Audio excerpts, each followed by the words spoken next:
요한복음 2장 1절로 12절의 말씀 공독합니다. 사흘째 되던 날 갈릴리 가나에 혼례가 있어 예수의 어머니도 거기 계시고 예수와 그 제자들도 혼례의 청함을 받았더니 포도주가 떨어진지라 예수의 어머니가 예수에게 이르되 저들에게 포도주가 없다 하니 예수께서 이르시되 여자여 나와 무슨 상관이 있나이까 내 때가 아직 이르지 아니하였나이다. 그의 어머니가 하인들에게 이르되 너에게 무슨 말씀을 하시든지 그대로 하라 하니라. 거기에 유대인의 경길 야식을 따라 두세 통 드는 도랑아리 6이 놓였는지라. 예수께서 그들에게 이르시되 항아리에 물을 채우라 하신즉 아기까지 채우니 이제는 떠서 연회장에 갖다 주라 하심에 갖다 주었더니 연회장은 물로 된 포도주를 맛보고도 어디서 났는지 알지 못하되 멀떠온 하인들은 알더라. 연회장이 신랑을 불러 말하되 사람마다 먼저 저은 포도주를 내고 취한 후에 낮은 것을 내거늘 그대는 지금까지 저은 포도주를 두었도다 하니라. 예수께서 이 첫 표적을 갈릴리 가나에서 행하여 그의 영광을 나타내심에 제자들이 그를 믿으니라. 그 예수께서 그 어머니와 형제들과 제자들과 함께 가버나움으로 내려가셨으나 거기에 일어날 계시지는 아니하시니라. 아멘. 우리 1장의 말씀을 잘 기억하시면서 이 말씀이 들어져야 여러분이 영적으로 이해가 될 것입니다. 요한복음 1장에서 우리가 읽었던 26절 이하의 말씀을 보면 새 이튿날이 나오죠. 그러니까 이튿날의 복음이 어떤 것인가, 그 다음에 사흘째 되는 복음이 어떤 것인가, 성경은 그것을 이제 우리한테 말씀해 주려고 하는 거예요. 첫 이튿날에는 세례 요한이 예수님이 상체를 치고 하나님의 어린 양이다 이렇게 증거를 하죠. 그 증언을 하고 또 성령이 임하는 자가 성령으로 세례 베풀 자라고 하신 하나님의 음성을 듣고 예수님께 하늘로부터 성령이 비둘기같이 임하는 것을 보고 하나님의 아들을 증언합니다. 그러니까 두 가지 증언했죠. 하나는 하나님의 어린 양, 상체를 하나님의 어린 양 증언하셨고 하나님의 아들을 증언하신 거예요. 지금 예수님이 누군가를 보여주는 거예요. 계속해서 그걸 얘기해요. 둘째 이튿날에는 세례 요한이 하나님의 어린 양이라고 증언하자 그 제자 중에 둘이 예수님께 오죠. 그리고 어디 계십니까? 예수님 와서 보라. 그리고 그들이 와서 보고 메시아임을 알게 됩니다. 그리고 시몬 베드로의 형제 안드레가 베드로에게 가서 우리가 메시아를 찾았다. 그렇게 말을 하죠. 베드로는 이제 같이 가죠. 일단 같이 가는데 가서 그가 그 메시아를 만났는데 고백을 하지 않습니다. 예수님이 오히려 예언을 해주죠. 너는 시몬이니 장차 개발하리라. 같이 갔는데 이걸 만났어도요. 이제 그 메시아를 발견한 사람이고요. 발견하지 못한 사람이 있다는 거예요. 이게 달라요. 셋째 이튿날, 세 번째 이튿날은 빌립을 보시고 나를 따라오라 그러죠. 자, 부릅니다. 자, 여러분 부르심에 대한 것들을 잘 보셔야 돼요. 나를 따르라고 명령하신 말씀이 부르심을 받은 자들은 달라요. 그래서 자기 목적이 아니에요. 부름받은 자들은 사명이 주어집니다. 여러분이 은혜를 입었다고 해서 다 사명 주어진 게 아니에요. 전부 다 최종으로 부르는 거 아니에요. 부르고 분명히 약속하시고 말씀하시고. 그래서 빌립은 그 말씀을 듣고 나다나엘을 이렇게 가다가 우연히 만난 거예요. 찾았다고 써있지만 원어를 보면 우연히 만났다고 써있거든요. 우연히 찾게 돼서 자신이 만난 메시아를 소개합니다. 그는 모세가 율법에 기록하였고 여러 선지자들이 기록한 그이가 바로 우리가 그를 만났는데 그 요셉의 아들 나사렛 예수다. 아무래도 무화과나무 아래 있었던 나다나에게는 아주 충격적인 일이죠. 그래서 나사렛에서 무슨 선한 것이 날 수 있겠느냐. 하나님의 구원을 얘기하죠. 메시아를 통한 사람 구원이 무슨 나사렛에서 나올 수 있어? 이건 어림도 없는 얘기야.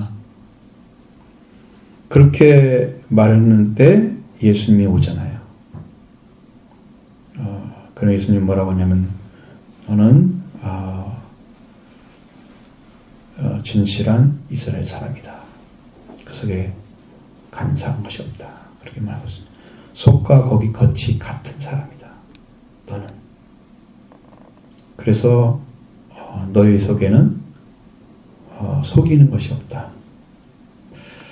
여러분 무화과나물에 있는 그 자체만으로도 그는 알 수 있습니다. 무화과나물 아래 있는 것은 혼자 있을 때는 묵상하는 거예요. 하나님을 찾는 거죠. 메시아를 만나기를 기도하고 있는 거예요. 그러니까 말씀과 함께 기도하고 있는 그 모습이 진짜 나다나엘의 모습이었어요. 그런데 예수님이 그걸 봤다 하는 것으로 그가 메시아인 걸 당장 알아보는 거죠. 영으로 통했습니다. 영으로. 그래서 당신은 하나님의 아들이고 이스라엘의 임금입니다. 고백이 나오는 거예요. 만나는 거예요.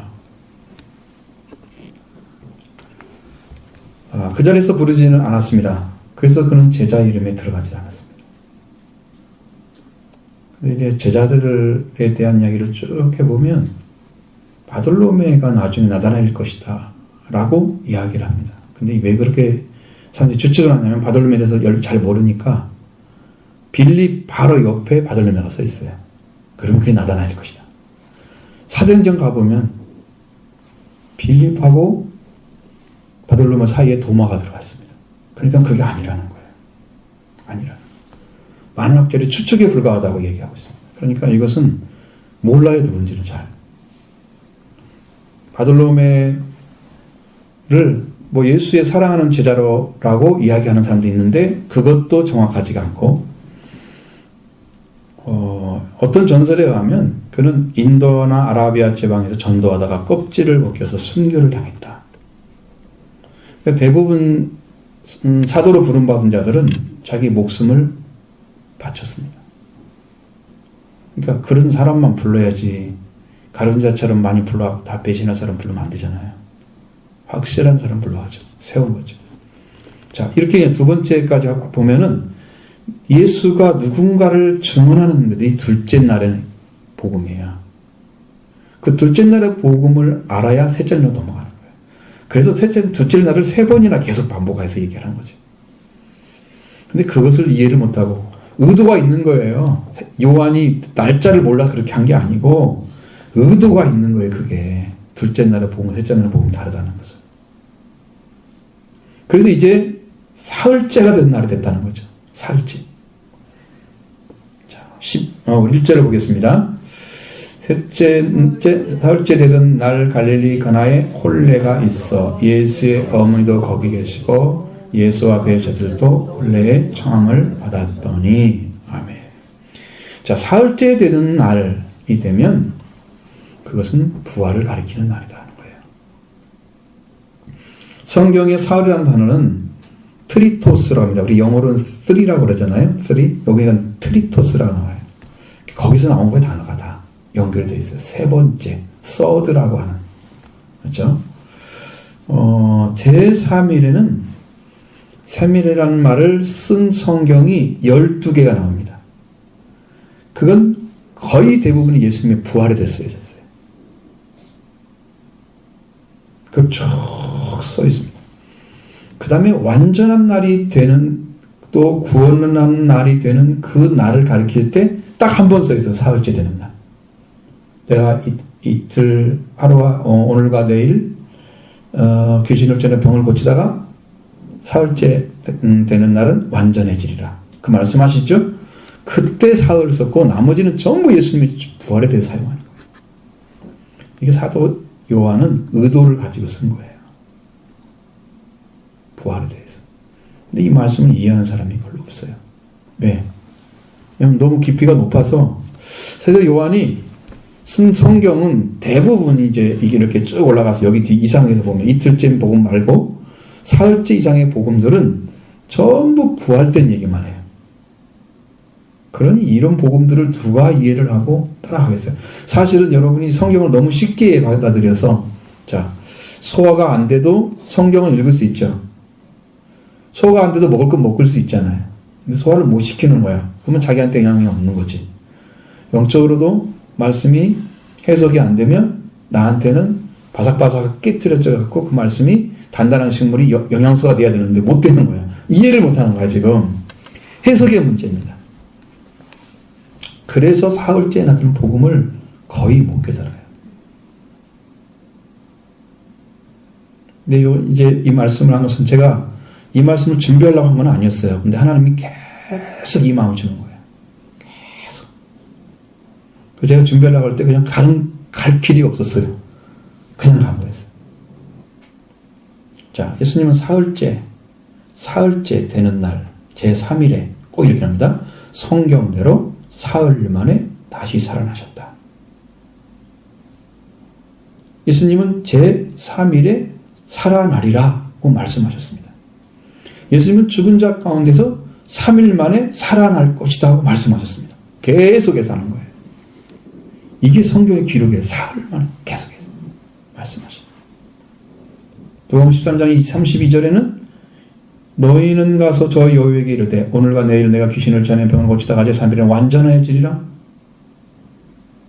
이 제3일은 예수님의 부활을 예고하는 단어입니다. 오늘 본문에도 사흘째 되던 날 갈릴리 가나에 혼례가 있었고 예수님의 어머니 거기 계시고 예수님이 그 자를 또 청함을 받았다. 그러면 굉장히 광범위하게 사람들 청했다는 알 수 있죠. 예수님이 제자까지 청하고 그런데 이제 그것을 그렇게 볼 수도 있지만 또 한 가지는 예수님의 어머니와 굉장히 가까운 관계였을 거다. 알 수 있습니다. 자, 앞에서 3번 이튿날에 대해서 이루어진 일에 말씀하시고 아직도 사흘이 이르지 못했습니다. 지금 사흘에 이런 복음을 전합니다. 이틀의 복음은 메시아가 누구인가? 어떤 분이 메시아인가? 그분은 무엇을 하러 오셨나? 이것을 명확하게 이해를 하는 거예요. 그 복음에 예수님이 누군가에 대한 게 초점이 맞춰져 있는 것입니다. 참비신 예수님이 비춰져 왔을 때 빌립은 그걸 알았죠. 구약에 기록된 분이다. 선지자들 말한 거, 율법에 말한 그분이다. 이게 너무 정확히 찾아냈어요. 그러니까 빛이 비춰져야 메시아 등을 아는 거예요. 참빛이 온 거예요. 빛이 어둠에 비치되 어둠이 깨닫지 못하더라. 참으로 이해하지 못했다. 근데 이 빌립만큼은 참으로 이해했다. 이런 거죠. 사흘째가 되면 그 복음은 부활을 말씀하고 있는 거다는 거예요. 자, 혼례 예식이 있습니다. 혼례. 혼인 예식을 줄여서 혼례라고 그러잖아요. 그럼 혼인이 있었다는 거죠. 이 종교적 의식이 아닙니다. 오늘날 우리가 예식을 취하잖아요. 오늘 교회에서 결혼식을 하게 되면 예식을 취하는데 그때는 종교 의식은 없었습니다. 그건 만들어진 거예요. 후대에 예배 형태로 해서 들어간 거죠. 그게 다 천주교에서 나온 거예요. 그걸 그냥 개신교에서는 다른 방식으로 갖고 났죠. 절조의 맹세가 행해진 거예요. 언약을 하는 거예요. 그리고 후대에서는 일정한 서식에 의한 문서의 계약도 있었습니다. 결혼하기 전에 나는 이렇게 산다는 것에 대해서 계약을 하는 거예요. 글로 써서. 자, 혼인하게 되면은 여자는 목욕을 하고 수놓은 옷을 입습니다. 보석으로 몸을 치장을 하죠. 오늘날도 귀걸이 꼭 다 하죠. 코걸이는 안 하지만 목걸이까지는 하고 팔찌도 할 수 있죠. 다 할 수 있죠. 가능합니다. 그리고서 세마포, 면사포를 쓰는 거예요. 오늘 개신교에서는 면사포를 잘 안 쓰잖아요. 근데 원래는 이렇게 면사포를 쓰고 있다가 나중에 결혼하면 이게 벗는 거예요. 그게 정상적인 거예요. 그게 더 아름답게 보이긴 해요. 신부도 좀 더 그렇게 보이죠. 더 바르게 결혼하는 것처럼 느껴지기도 하고. 신부는 중요한 것은 신부의 고운 옷이었습니다. 옷이 아름다웠다는 거예요. 신랑은 어떠냐면은 신랑은 최상의 옷을 입습니다. 머리에는 사모를 써야 되고요. 그리고 이제 그 준비가 됐죠? 그러면 친구와 친척들과 함께 신부의 집으로 갑니다. 신랑이. 악기를 막 연주합니다. 거기는 무슨 악기인지 모르겠지만 하여튼 연주를 하고 노래도 막 부릅니다. 그렇게 하다가 힘이 너무 걸어가지고 밤이 되면 등불을 든 사람들이 거기 옵니다. 그래가지고 맞이를 하는 거예요. 그게 열천여교회예요. 되시죠? 무슨 말인지 알겠죠? 거기서 나온 거예요. 신부의 집에 도착하면 신부는 봄의 축복을 받고 신랑에게 인도가 됩니다. 큰 일이 있는 게 아니고요. 우리처럼 예식하고 가고 신혼여행 이런 거 없어요. 지금 현재 시기지 그것은. 혼인 잔치는 신랑의 집에서 되게 열려야 맞는데 결혼식 한 다음에 근데 신부의 집에서 열리는 경우도 있었다는 거예요. 왜? 신랑의 집이 너무 멀어 이제. 자, 신부 집에 가서 결혼식 했잖아요. 그러면 가서 신랑의 집에서 잔치를 해야 되는데 이 거리가 너무 멀어서 사람들이 올 수가 없어. 그러니까 요 집에서 그냥 해버리는 거예요. 신랑 집은 어쨌든 간에 상관없이 여기서 이제 해놓은. 비용은 신랑 집에서 대부분 다 지불하고 혹은 양가에 있어서 나눠서 기도했습니다. 그 축연이 다음날 이루어집니다. 이제. 다음날. 그날 막 하는 게 아니고 그리고 길게 되면 일주일 동안 합니다. 잔치를. 그러니까 얼마나 많은 사람들이 와서 잔치를 계속 있겠어요. 축연에 초대되는 것은 아주 명예로운 것이었습니다. 그 당시에는. 이것을 거부하는 것은 무례한 일입니다. 대단히 신뢰를 하는 거예요. 큰 신뢰를. 다시는 올 수 없을지도 몰라요. 그 정도로 무례가 되는 거예요. 그 연애 세계에서는 축사를 합니다. 이제. 거기에 처음 시작하죠? 그럼 축사가 있죠? 음악이 있습니다. 그리고 춤도 춥니다. 무용도. 그렇게 되니까 오락이 적은 시대에 잔칫날이 되어버리는 거예요. 동네 잔치가 다 되어버리는 거예요. 큰 사람이 와서 기쁘고 즐겁게 행복하게 거기서 기쁨의 잔치가 벌어져요. 그 잔치 가운데 포도주는 혼례식에 있어서 기쁨을 돋아주는 가장 대표적인 음식이었어요. 이게 떨어지면 그냥 끝이야. 파야 돼, 파. 이 정도로 중요한 거예요. 얼마나 큰 문제인지 아시겠죠? 혼례 자체가 기쁨을 주는 예식인데 더 기쁨을 주는 것이 포도주를 마시는 거란 말이에요.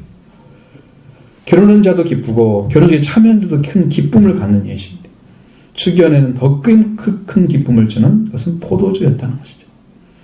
사흘째 되던 날 갈릴리 가나에 혼례가 있었고 예수의 어머니도 거기 계셨고 예수님의 제자들도 예수님 그 제자들도 혼인 예식에 청함을 받았는데 그때 마침 큰 기쁨을 주는 포도주가 떨어진 거예요.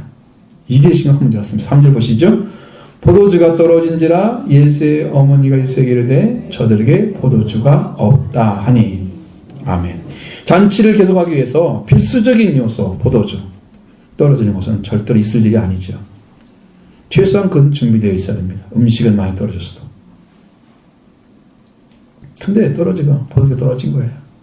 예수상 외에 많은 사람이 잔치에 참여를 했을 수도 있습니다. 이 정도 올 거라 생각하고 좀 넉넉하게 했는데 더 와버렸어. 아니면 그 사람들이 기분이 너무 좋아가지고 많이 먹었어. 우리가 생각해 보는 거야 그냥. 성경에 안 써 있는 거예요. 예상 외로 많이 먹었어. 어찌됐든지 성경은 말하기를 포도주가 없다. 마리아가 와가지고. 많은 사람도 있는데 예수님도 와서 그랬을까요? 그래 참 그게 희한하죠. 그리고 이것은 어떤 문제를 해결할 시간이 되었다는 것을 보여주는 거예요. 포도주가 떨어졌다는 말은 인생에서도 포도주가 떨어지면 우리에게는 무슨 포도주가 있습니까? 오래 저장했던 포도주가 있죠. 영적으로. 그 영적인 것을 회복하지 않으면 우리 인생에 기쁨을 주는 포도주는 떨어질 수 있습니다. 그 다음 포도주가 준비되어 있어야 인생이 행복한 거죠. 그걸 회복하지 않으면 안 되는 거예요. 근데 그 연회 잔치석에 우리를 부를 거예요. 영적인 잔치 안에 들으면 그걸 줄 거예요. 제가 80, 90년도 딱 가가지고 서울에 올라가가지고 첫 번째 어린이 청소년들을 데리고 우리가 수련을 시작하는데 그 해에 종암교회하고 우리하고 연합이 되어 있는데 종암교회는 선생님들이 전부 직장을 가지고 있어가지고 못 오니까 청소년의 회장이었던 나하고 같이 연합해가지고 두 교회를 이끌어가는 거예요. 그때 나에게 목사님이 한 주간 동안 기도를 많이 해라 그러는데 내가 기도를 별로 하지 않았어요. 그런 방식으로 하지 않거든요. 그냥 하나님이 그 수련회 가기 전날 교회 와서 기도를 하고 있는데 하나님 이 말씀을 주셨어요. 이사야 25장 6절로 8절의 말씀을 주셨어요. 그리고 오래 저장했던 포도주 기름진 거 그걸 주겠다는 거예요. 그때 은혜 많이 받았습니다. 하나님께 약속한 말씀들이요 막 임하여 오는 거예요. 그럼 나는 설교 준비 하나도 않고 하거든요. 그냥 제목하고 성경 구절만 써서 가는 거예요. 일은 하나님 하실 거니까. 약속하신 분이 하나님이시잖아요. 그 말씀 막 주시는 거예요. 행복하죠. 이제 그렇게 은혜를 받고 나니까 계속 나보고 이제 겨울 집회도 해라, 여름도 해라 막 그래가지고 굉장히 힘들었던, 재밌기도 하고, 뭐 굉장히 하나 성령 역사 강력하게 나타났던 때가 있었을 거예요. 그러니까 그 교회가 나를 잊지 못해서 내가 부안을 내려오니까 2년 그냥 올라오라고 어떻게 얘기를 했는데 교단이 안 봐서 못 올라갔어요. 교단만 봐줬으면 올라갔을 거야. 여러분 볼 수가 없지. 거기가 우리 통합적 교단이었으면 제가 올라갔을 거예요. 우리도 이 생각 보면요, 묵은 포도주는요 오래 저장했대잖아요. 포도주가 오래 줄수록 맛있죠. 이것은 영적으로 보면 창세전에 준비했던 그리스도를 가리키는 거죠. 오래 저장했던 포도주, 알지 못한 때부터 준비되었던 포도주가 있었습니다. 기름진 것이 있었습니다. 그걸 연회로 베푸시는 거예요. 여호와께서 그걸 예수님이 가지고 오신 거예요. 구원의 준비가 됐다는 거죠. 그것을 얻게 되면 최고의 기쁨인 거죠. 최고의 축복의 시간입니다. 축복의 기쁨의 축하연을 누리는 그 은혜는 십자가 부활로 완성이 되어 있습니다. 그건 우리는 먹고 마시기에 부족함이 없도록 늘 부어주십니다. 그 부활이 무엇인가를 보여주기 위해서 오늘 포도주가 떨어진 거예요. 예수님의 어머니 마리아는 예수님에게 저 사람들에게 포도주가 없다 이렇게 말을 했어요. 오늘로 보면 저 사람들에게 포도주가 없다. 이 기쁨을 나눠야 하는 그 자리에서 기쁨을 주는 포도주가 부족한 것은 주인에게는 큰 수치입니다. 주인 자신도 부끄러워할 일이고 혼인집 잔치는 깨어지는 지경에 갈 수도 있습니다. 사람들이 이거 포도주 준비해놓고 이제는 안 올 거야. 다 도망가지. 그냥 뭐 기분 나빠서 가겠지. 실컷 먹는 거 생각 안 하고 없는 것만 하겠죠. 자, 그 다음에 이 잔치에 참여한 축하하게 되는 매우 큰 신뢰를 범하는 것이기 때문에 사실상 더 이상 축하해낼 수 없는 난감한 상황이 됐습니다. 이때 예수님의 어머니 마리아는 예수님에게 와서 저들에게 포도주가 떨어졌다 없다 말합니다. 포도주가 부족해서 더 이상 가지고 있지 않다 이런 이야기입니다. 예수님은 뭐라고 합니까? 내 때가 아직 이르지 아니었다고 말씀하십니다. 4절 보시죠. 예수께서 이르시되 여자여 나와 무슨 상관이 있나이까? 내 때가 아직 이르지 아니하였나이다. 아멘. 예수님의 어머니는 예수님의 어머니를 향해서 말합니다. 나와 무슨 상관이 있느냐? 또 내 때가 이르지 못했다. 이 두 가지입니다. 포도주의 떨어짐이 나와 무슨 상관이 있습니까? 라고 묻는 건데 우리말은 그렇게 되어 있는데 성경에서 MLB 역을 보면 What right do you have tell me 이렇게 되어 있어요. 이걸 번역을 하면 뭐냐면 당신이 나에게 무슨 권한으로 말하고 있습니까? 이런 말이에요. 사실은 말할 권한이 없는 거예요.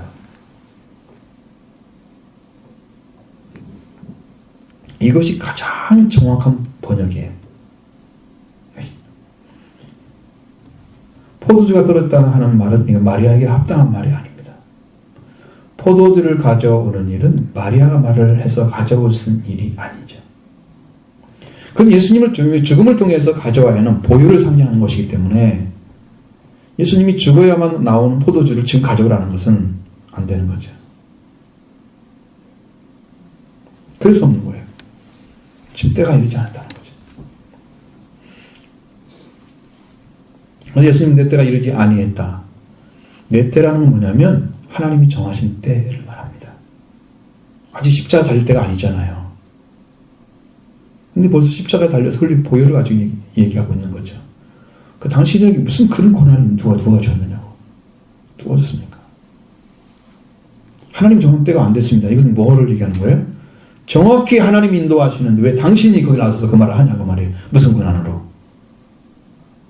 무슨 말이죠? 실제로는 무슨 말입니다. 아주 강력하게 항의하는 거예요.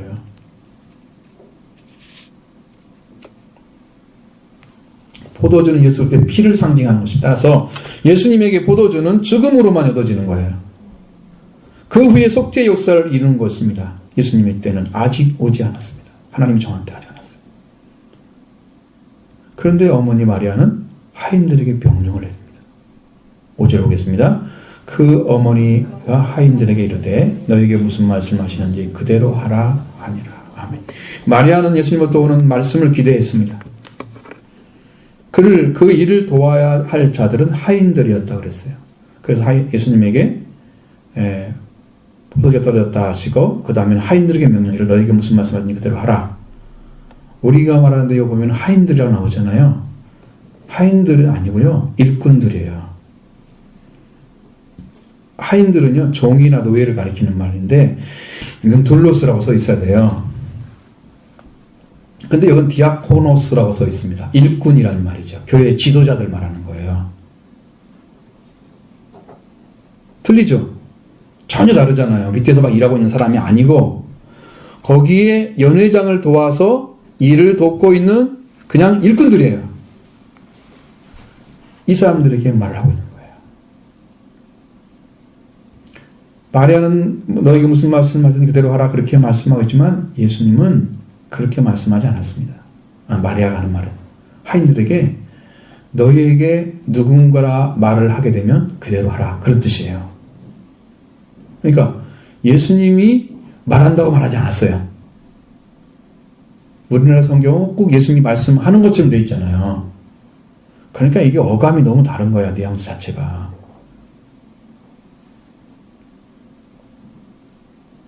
그러면 일꾼들은 어떻게 생각해야 돼요? 마리아가 한 말 듣고만 생각하면 누군가 말하는 사람을 귀 쫑긋하고 듣고 있어야잖아요. 누가 말할 것인가? 누가 말하지?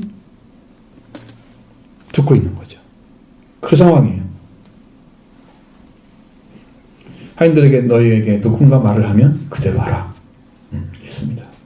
그렇기 때문에 누가 그 말을 할 수 있는 분인지 대해서 하인들은 모르잖아 잘. 그래서 귀를 쫑긋하고 듣고 있어야 됩니다. 하인들은 그 말이 떨어지는 것을 기다리고 있는 거예요. 이런 상황입니다.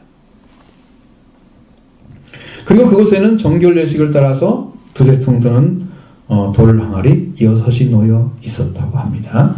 6절을 보겠습니다. 거기 유대인의 정결 예식을 따라 두세 통 드는 돌 항아리 6이 놓여 있는지라. 아멘.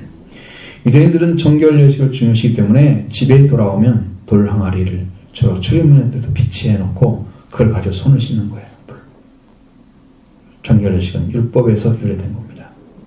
자 보시면 민수기 19장 1절로 22절에 있는 그 말씀이 바로 정결 예식의 시작입니다. 그걸 해야 돼요. 그대로. 근데 이 정결 예식을 위해서 돌 항아리를 두었는데 그의 목적은 뭐냐? 원래 목적은 속죄의 죄를 위한 것이었습니다. 민수기 19장 27절 22절에 쭉 읽어보시면 속죄의 죄에 대한 얘기가 나와요. 유대인들의 정결은 의식적, 신앙적, 도덕적인 요인이라는 사실을 포괄하고 있습니다. 어떤 의식을 해서 뭔가 없애버리는 거나 아니면 신앙적인 방법으로 하거나 혹은 도덕적인 요인이 포함되어 있어서 뭘 잘못했다 그러면 그걸 갖다 씻는 방식으로 해서 그걸 해소를 하는 거예요. 그게 들어있는 그 안에. 그것이 구약 시대부터 광범위하게 적용되고 있었던 거예요. 더군다나 랍비나 율법 교사들은 율법적인 해석이 그들이 해석을 해서 그 구전이 전해오면서 정결 예식이 하나의 의식상의 형식으로 고착이 되는 거예요. 그 자체, 그러니까 정결케 하는 그 물 자체가 나중에 이제 완전히 다른 방식으로 바뀌어버려요. 어떻게 하냐? 특히 유대인들은 식사 전후에 귀갓이 혹시 손을 씻는 풍습이 있었는데 그때 쓰기 위해서 만든 거예요, 도랑아리가. 그래, 그거. 잔치에 초청객을 또 오면은 손을 씻기 위해서 거기다가 물을 갖춰 놓는 거예요. 이것으로 바뀌어버린 거예요. 첫 번째 시작할 때는 속죄제였는데. 그럼 여러분 민수기 19장을 소화를 시켜야 이 말을 좀 이해할 수 있습니다.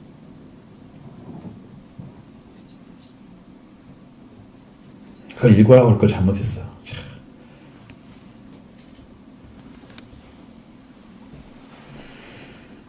그리고 두세 통 드는 그 통이란 단어는 메트레오라는 단어를 쓰는데 여기는 액체 측정용 통입니다. 액체를 측정하는 통이에요. 메테레스.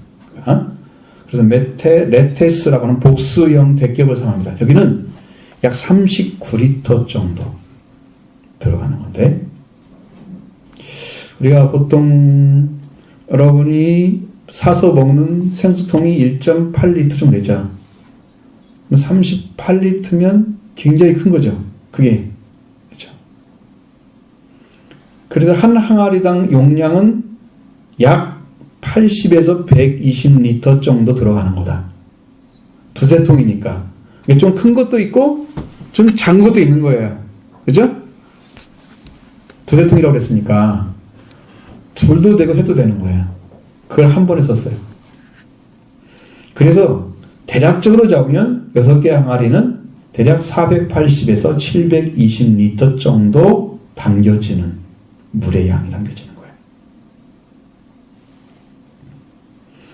민수기 19장에 하면 속죄제를 위해서 만드는 정결 예식의 물, 그러니까 그 물 자체를 씻는 게 아니고요. 거기다가 붉은 송아지의 재를 갖다 섞어서 쓰는 거예요.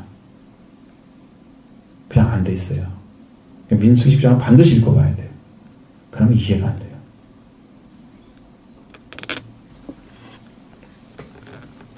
그런데 이제 손만 씻는 걸로 바뀌어버렸어. 이게 손만 씻는 걸로 바뀌었어. 원래 그것이 아닌데 목적이. 그러니까 종교적으로 변질돼버린 것입니다. 이 말씀이. 영적으로 변질된 상태예요. 예수님 하인들에게 말씀했어. 마리아가 누구든지 말을 하거든 누구든지 말을 하거든 그대로 하라. 그분이 바로 예수님을 알 수 있습니다. 마리아는 예수님에서 말을 했기 때문에 하인들은 그분인 걸 몰랐어요. 그러나 마리아는 알았다는 거죠. 10절 보겠습니다.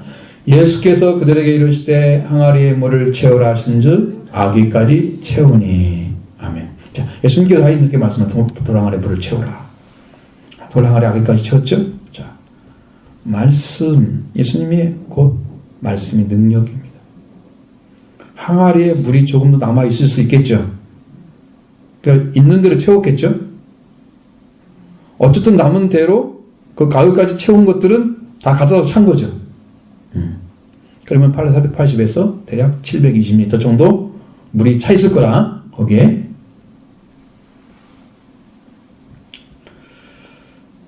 왜 하필이면 정결 예식에 사용하는 도랑아리 물을 채우라고 했습니까? 여러분, 포도주.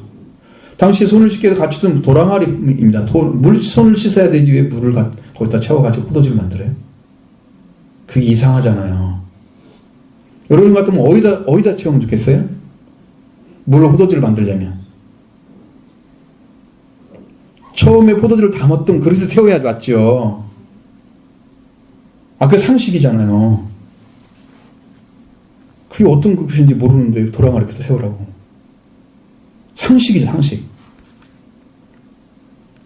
그 포도주를 담아놨던 그 통에 채우는 것이 맞는 거예요. 이 도랑아리는 물을 마시기에 쓰는 항아리가 아니었다는 거죠. 먹는 것이 아니에요. 먹는 물이 아니에요.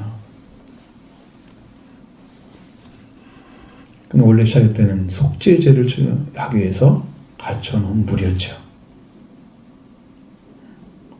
그러나 이곳에 하인들이 물을 채우라고 할 때, 예수님이 채우라고 할 때 그들은 도랑아리 아기까지 채웠습니다. 순종했죠? 순종하니까 이루어졌어요? 맞나요? 채우라 했을 때 채우라 하신 분 때문에 이루어진 거예요. 그 행위는 말씀하신 분 이후에 나타나는 거예요. 그러니까 말씀하신 분에 의해서 이렇게 변하는 거예요. 하인들이 순종하니까 채워졌다 이렇게 많이 설교를 해요. 그게 맞아요?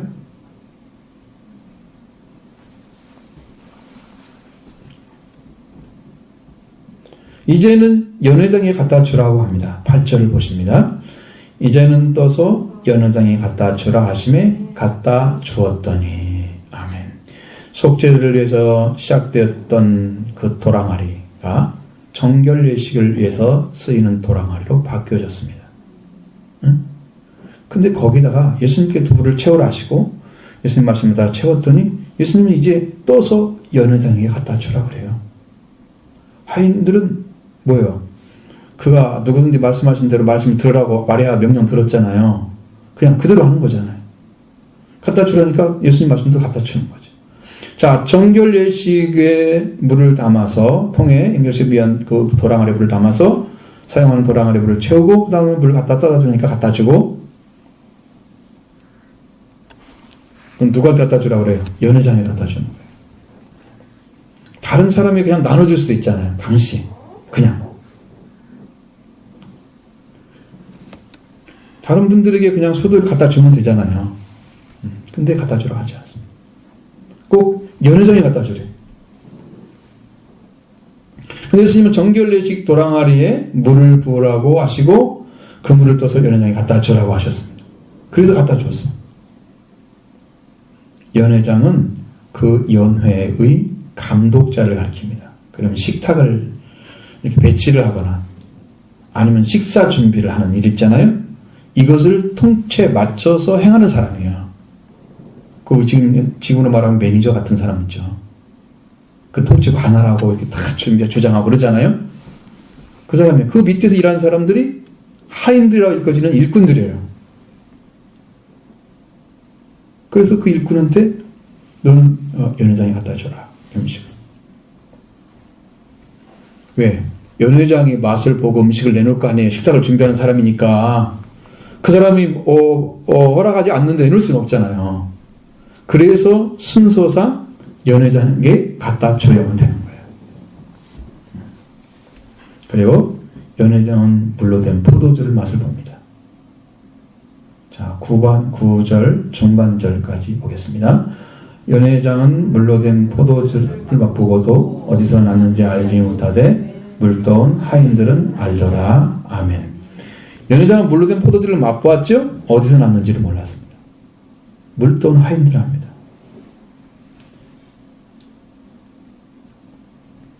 자, 연회장은 물로 된 포도주를 맛볼 때 물로 된 포도주가 어디서 나왔는지, 어디서부터인지, 이게 어디서 나온 건지 이 출처를 알지 못하고 있었던 거예요.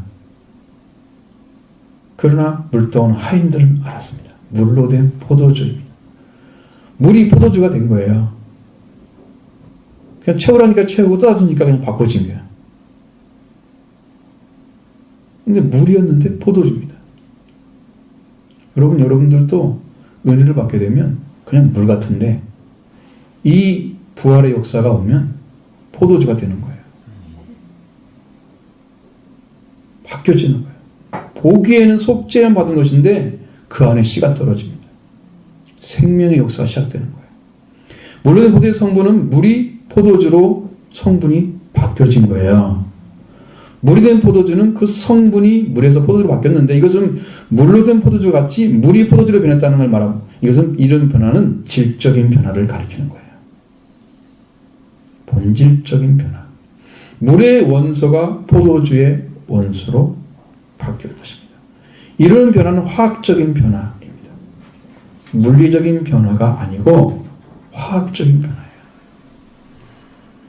자, 우리가 죽은 몸이 다시 죽지 않을 몸으로 바뀌는 거 무슨 변화예요? 물리적 변화예요? 화학적 변화예요. 완전한 다른 형식으로 바뀌는 거예요. 예수 그리스도를 통해서. 우리 몸은 그대로인 것처럼 보이잖아요. 우리 겉모습은 물같처럼 보이잖아요. 그런데 내 안에 포도주가 있는 거예요. 부활의 주가 계시는 거예요.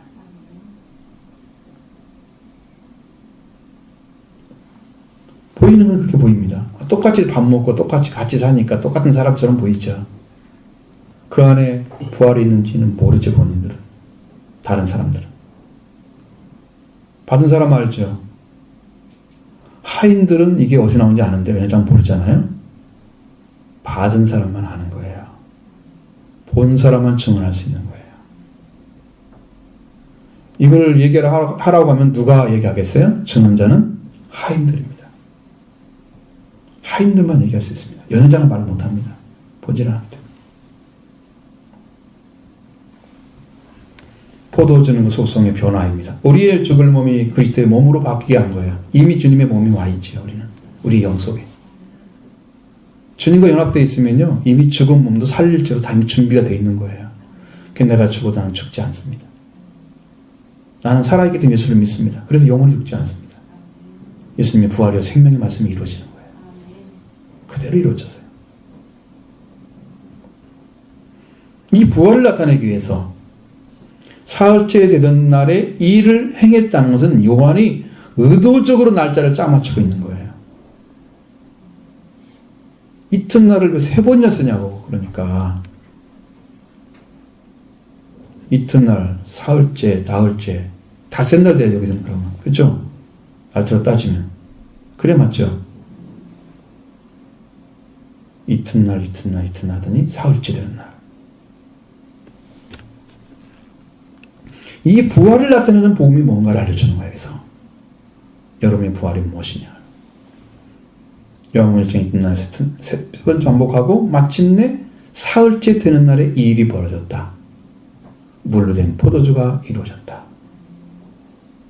할렐루야. 이게 하나님의 역사입니다. 연회장이 신랑을 불러도 칭찬을 합니다. 9절 하반절에서 10절 봅니다. 연회장이 불러 말하되, 신랑을 불러 말하되, 사람마다 먼저 좋은 포도주를 내고 취한 후에 낮은 것을 내거늘 그들은 지금까지 좋은 포도주를 두었다 하니라. 아멘. 연회장은 신랑을 부르죠. 부른 이유는 부족한 포도주 대신에 내온 포도주 맛이 너무 좋았다는 거예요. 좋은 포도주. 질 좋은 포도주는 오래되면 질 좋은 포도주입니다. 여러분 만든 지가 얼마 안 되면 맛이 없습니다. 근데 금방 물 넣어가지고 포도주 된 것은 되게 맛이 없어야 봤거든요. 근데 좋은 포도주가 될 수 있어요? 하루도 안 됐는데 그 자리에서 또 다 그 자리를 줬는데 좋은 포도주가 돼요? 말이 안 되잖아요. 이것이 하나님이 감춰놓았던 오래 저장됐던 포도주를 가져다 주는 거예요. 이 말씀을 지금 완성시키고 있는 거예요. 이사야 55장의 말씀, 6절 8절의 말씀을 완성하고 있는 거예요. 연회장만 그렇게 얘기해요. 사람마다 모든 사람들은 먼저 좋은 포도주를 내고 취한 후에 너무 또 비싼 거 내면 또 돈이 너무 많이 들어가니까 조금 떨어지는 연도가 얼마 안 된 것들 갖다 준단 말이에요. 그렇게 되는데 당신은 지금까지 좋은 포도주를 두었다. 연회장은 칭찬을 합니다. 그런데 이 물로 된 포도주는 대해서는 누구만 알고 있어요? 물로 된 포도주를 떠온 하인들만 알고 있는 거예요. 그는 처음부터 그리 시작이 누구인가를 잘 알고 있습니다. 자신들이 도랑아리 물을 채우러 가시고 물로 된 포도주를 가져다 주라고 하신 예수님이신 알고 있습니다. 자신들은 그 말씀만 따랐기 때문에. 그러니까 여러분들이 자 우리가 주님께서 말씀하신 대로 순종해서 너를 통해 나타났어. 그럼 네가 했어. 그렇게 되면 안 돼요. 누가 했어요? 그 말씀을 주신 분이 한 거예요. 내가 했더니 주님이 나를 통해서 그 일이 이루어지도록 만든 거지 내가 했더니 일이 벌어졌어. 이건 아니야. 하인들은 나타날 것이 없어요. 우리가 다 하인들이에요. 예수님의 죽으심과 부활을 목격했다 하더라도 우리가 한 게 뭐가 있어? 그걸 전해준 사람들이 믿고 다 구원받았어. 한 게 뭐가 있어? 네가 전했기 때문에 그랬어? 네가 능력이 있어서? 그러니까 이게 문제가 기독교의 문제야. 다 자기가 한 줄 알아. 주님이 하신 건데 그와 함께 계셔서 이 변화된 상태를 모르는 거예요. 그렇죠? 여러분은 그런 거 안 하겠죠? 응? 확실하게 주님이 하셨습니다. 주님이 이루셨습니다. 주님이 행하셨습니다. 인정해드리기 바랍니다. 연회장은 이 사실을 알지 못하기 때문에 마치 신랑이 더 좋은 포도주를 남겨놓았다가 사람들이 취했을 때 내놓은 것처럼 연회장은 말을 하고 있는 거죠. 무엇이 문제입니까? 이 포도주가 누구에서 나왔는지를 아느냐 하는 것 차이죠. 만약에 예수님이 나왔다면 예수님을 증언할 텐데 이걸 말할 수 있는 사람이 못 되었다. 여자는 그걸 알지 못하기 때문에 신랑을 불러서 이런 칭찬하고 있을 뿐이지 예수 그리스도를 증거할 수가 없었습니다. 그리고 그 변화에 참여할 수도 없었던 거예요. 이런 칭찬이라도 그날의 더 좋은 분위기를 만들어주는 기쁨을 더하는 혼예식의 축하인 되었을 것이기 때문에 그 칭찬을 누가 받더라도 그 영광을 나타내신 분은 예수 그리스도이신 것입니다. 그분이 영광을 나타내신 거예요. 요즘 하나님께서 제가 이제 설교를 준비하고 있는 동안에 자꾸 오셔가지고 내가 영광을 나타낼 것이다. 영광을 나타낼 것이다. 그러시노. 근데 영광을 나타내시는 너는 믿기만 하라는 거예요. 나한테 그러죠. 지난번에 제가 말씀드렸잖아요. 성탄절에는 내가 너희 교회에 성령을 심겠다. 그러셨거든요. 이번에 영광을 나타내신다네. 이제 부활절에 본 영광을 나타내신지를 보시죠. 내가 하는 일 아닙니다. 나는 자랑할 것이 없어. 나는 그냥 주님 말씀이 한 것만 지금 얘기하는 거예요. 주님이 행할 겁니다. 믿고자 하는 것은 여러분이 하실 일이에요. 자, 그래서 돌 항아리에 물을 채우고 있는 갖다 주라 하신 분은 예수 그리스도 때문에 예수 그리스도가 표적을 나타내는 것입니다. 12절을 보겠습니다. 예수께서 이 표적을 갈릴리 가나에서 행하여 그의 영광을 나타내심에 제자들이 그를 믿으니라. 아멘. 예수는 첫 번째 표적을 갈릴리 가나에서 행했다. 사흘째 되는 날 부활하신 날이죠. 이루어지는 것이 무엇인가를 보여줍니다. 그것은 물이 포도주로 되는 거예요. 보기에는 물인데 맛은 오래 저장했던 포도주 맛입니다. 좋은 포도주라고 했으니까 오래 저장했던. 그러니까 이 물은 아주 오래된 거야. 물로 된 포도주. 그러니까 사람이 가져올 수 있는 게 아니에요. 하나님만의 감췄던 걸 예수님이 가져오신 거예요. 만군의 여호와가 준비했던 것이 나타난 것입니다. 그게 여러분에게 먹고 마셔야 될 은혜, 부활의 은혜입니다. 분명하게 물로 된 포도주를 연회장에 가져다 주라고 했고, 그래서 예수님이 하신 이 직접적으로 경험한 자들은 누가 물로 포도를 만드는지 알았을 것입니다. 자, 이것이 예수님이 하신 첫 번째 표적이었다. 갈릴리 가나에서 행했습니다. 표적은 세메인온이라는 단어를 사용합니다. 징조, 표시라는 뜻이죠. 사인 혹은 마크, 토큰이라는 단어 세 가지 단어를 사용합니다.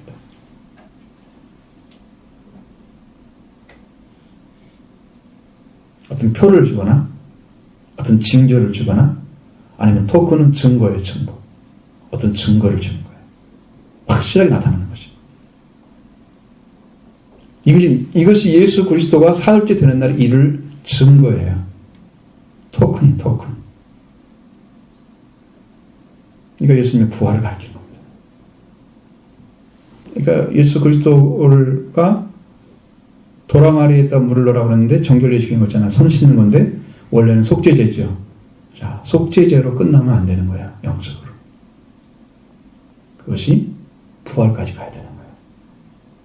그걸 이루신 거예요. 예수님께서. 예수님께서 하나님이심을 드러내는 기적. 그래서 분명하게 예수님이 어떤 분위기를 나타내는 표적으로 그의 영광을 나타내셨고 그 표적으로 하나님의 아들의 사명이 무엇인가를 드러냈습니다. 그 예수님이 죽으신 건 부활인 거예요. 그것이에요. 그게 너무 놀라운 일입니다. 이 일이 없으면 우리가 따르는 예수 그리스도를 통해서 구원받을 길이 없는 거예요. 예수님이 일을 해놨기 때문에 그것이 가능한 거지. 그 영광은 모든 자들에게 기쁨을 주는 분으로 계시는 하나님이라는 사실을 믿게 해준 거예요. 모든 생명을 받으시면 그는 변화를 시키시는 분이십니다. 영광을 가진 분이십니다. 그의 손에만 들어가면 모두가 살 수 있는 생명을 살리시는 분이라는 사실이죠. 그분의 말씀을 받은 자는 그분이 어떤 분인가를 증거하지 않을 수 없는 영광을 가지신 분이라는 사실입니다. 그는 또한 죽은 자를 살려서 영원히 살게 하는 부활의 임을 드러냈습니다.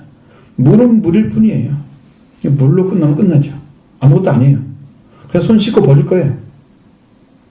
그러나 이것이 포도주가 된다는 것은 또 다른 사명이 주어지는 거예요. 민수기 19장에서 말씀하신 요리하는 이 붉은 송아지 재를 이스라엘 회중을 위해서 간직해 두었다가 부정을 씻는 물을 위해서 간직하라고 하셨고, 이것은 속죄제라고 9절에 말씀하고 있습니다.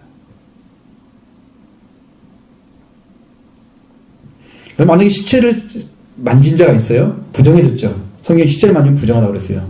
더러워지다고 그랬어요. 그래서 셋째 날에, 아니고 일곱째 날에 이 암송아지, 붉은 송아지의 재를 가지고 이것을 물에 타서 씻어야 돼요. 몸을. 그러면 정결하게 하신다고 하는 약속해 놨어요. 그게 속죄제라고 말씀하고 있습니다. 장막에 사람이 죽었어요. 그럼 우리 오늘날 말하면 집에 사람이 죽은 거야. 그때는 장막이잖아요. 그러면 그때 장막에 들어간 자, 장막 안에 있는 사람은 다 부정해요. 더러워요. 1일 동안 부러워요. 7일 동안이죠. 1일 동안 부정해요. 뚜껑을 덮지 않고 있으면, 죽은 시체를 그냥 열어놓고 있으면 부정해요. 그 사람도 그렇게 해야 돼요.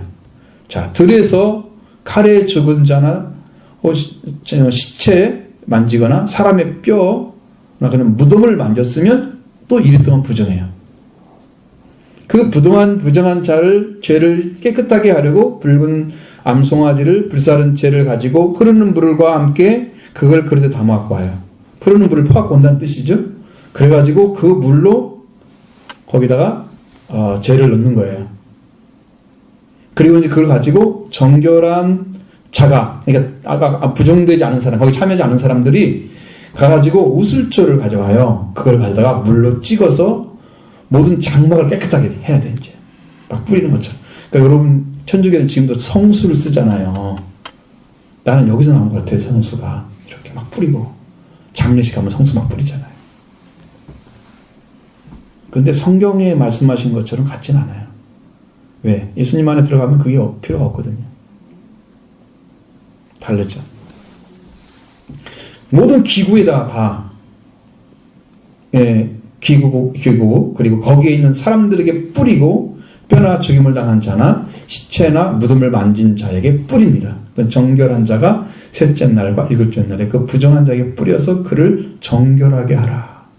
그러면 잿물을 뿌림받은 사람은 옷을 빨고 몸을 씻으라. 저녁이 되면 정결해질 거다. 그 일주일 동안 그렇게 해가지고 그 날짜가 지나가면 깨끗하게 되는 거예요. 그걸 속죄제라고 했단 말이죠. 이것을 위해서 지금 쓰는 것이었어요. 이게 원래가. 근데 뭘로 바뀌었어요? 그냥 사람의 손 씻는 물로 바뀌어버린 거예요. 변질됐죠. 그걸 예수님이 회복시킨 겁니다. 다시 속죄제를 만들어가지고. 그 다음에 위치가 뭐냐면 물이 아니고 그 다음에는 포도주처럼 본질이 바뀌어진 상태를 회복하시는, 기쁨을 주시는, 포도주는 기쁨이잖아요. 그 은혜를 가져다 주시는 그 모습을 불러든 포도주로 나타낸 것입니다. 놀라운 복입니다. 이 안에 들어있어요.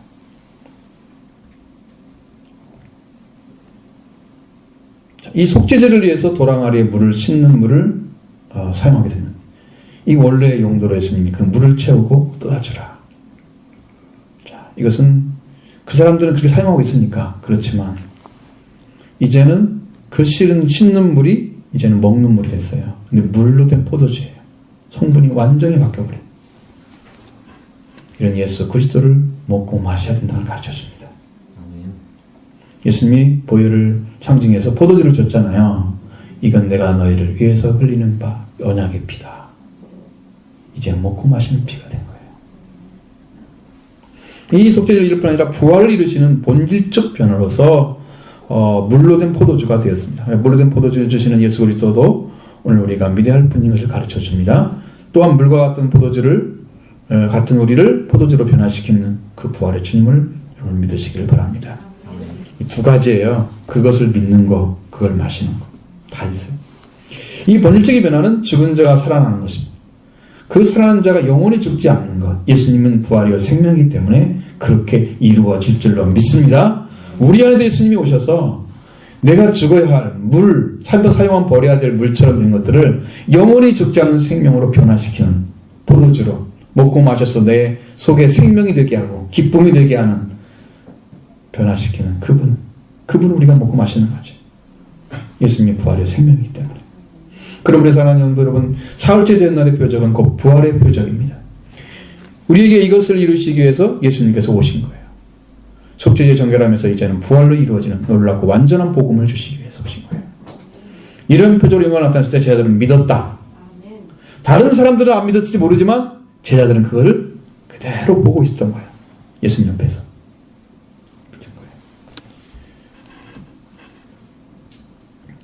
오늘 여러분은 어떻게 믿어야 됩니까? 성령으로 오셔서 말씀하시는 그 말씀을 믿으면 됩니다. 믿으면 여러분도 제자들이 되는 거예요. 그대로 믿으시기 바랍니다. 다른 사람은 믿지 않을 때 제자들은 믿어야 돼요. 그리고 그 후에 예수님께서 어머니와 형제들과 함께 가버나움 내렸다. 거기 11 계시지 않았다. 이건 별로 중요한 말이 아니죠. 근데 한 번도 얘기를 하지 않아서 제가 그냥 집어넣은 거죠. 얘기를 하지 않잖아요. 이 말씀. 자, 예수님이 가버나움에 계실 일이 별로 없었던 것이죠. 거기에서. 가나에서 했던 것에서 우리가 알아야 할 사흘째 되는 복음이 부활의 복음이다. 이것은요, 여러분, 부활의 주님이 오셔야 여러분의 통치가 일어납니다. 속죄의 주님은 여러분 속죄만 해주고 일방적인 은혜 받은 거예요. 그러나 부활의 주님 오시면 여러분의 인생을 통치하십니다.